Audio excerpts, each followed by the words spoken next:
Start.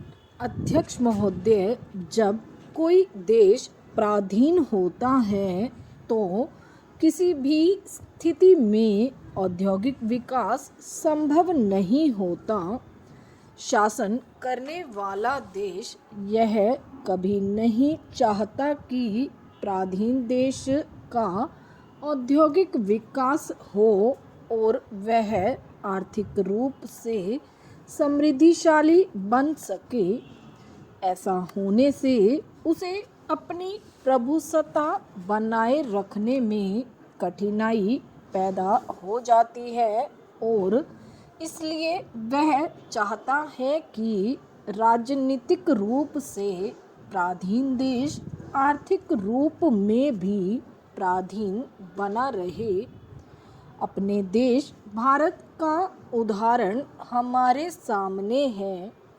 जब तक यहाँ अंग्रेजी का राज्य रहा तब तक उन्होंने यहाँ किसी भी उद्योग को पनपने नहीं दिया और इस प्रकार वह हमारी प्रगति के मार्ग में सदा ही रोड़े अटकाते रहे। अभी हाल ही में कुछ आंकड़े प्राप्त हुए हैं जिनसे ज्ञात होता है कि भारत ही नहीं, एशिया में कुछ और देश भी ऐसे हैं जिन्होंने स्वाधीनता प्राप्ति के बाद भारी औद्योगिक प्रगति की है। कोरिया भी एक ऐसा ही देश है जिसे भारत से कुछ ही वर्ष पहले आज़ादी मिली थी। आंकड़ों से पता चलता है कि आज़ादी से पूर्व 1944 में वहाँ जितना औद्योगिक उत्पादन एक वर्ष में होता था, अब उतना उत्पादन वह देश केवल 12 दिन में कर लेता है।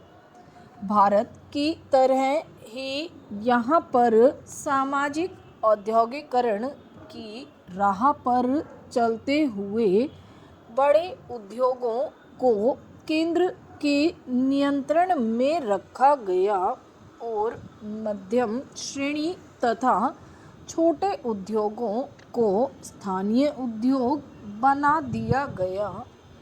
इसके साथ यहाँ छोटे उद्योगों को अधिक महत्व दिया गया। आज यहाँ के छोटे उद्योगों में विभिन्न प्रकार का उत्पादन हो रहा है।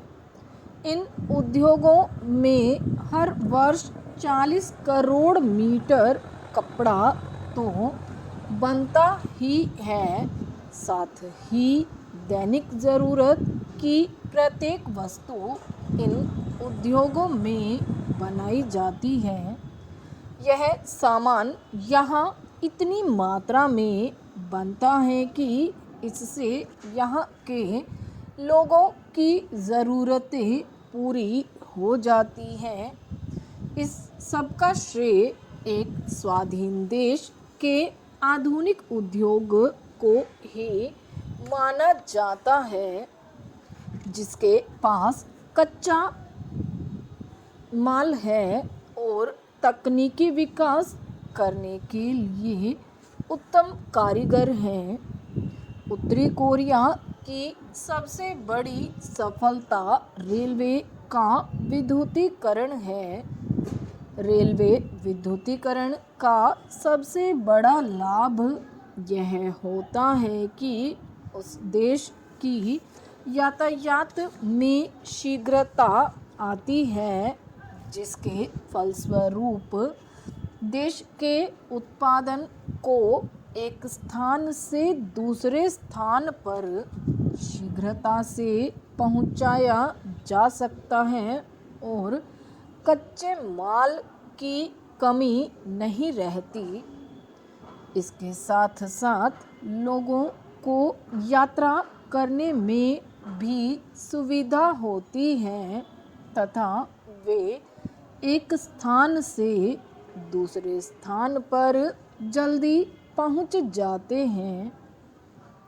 मेरे विचार में भारत सरकार को भी कोरिया की भांति रेलवे के विद्युतीकरण पर अधिक ध्यान देना चाहिए।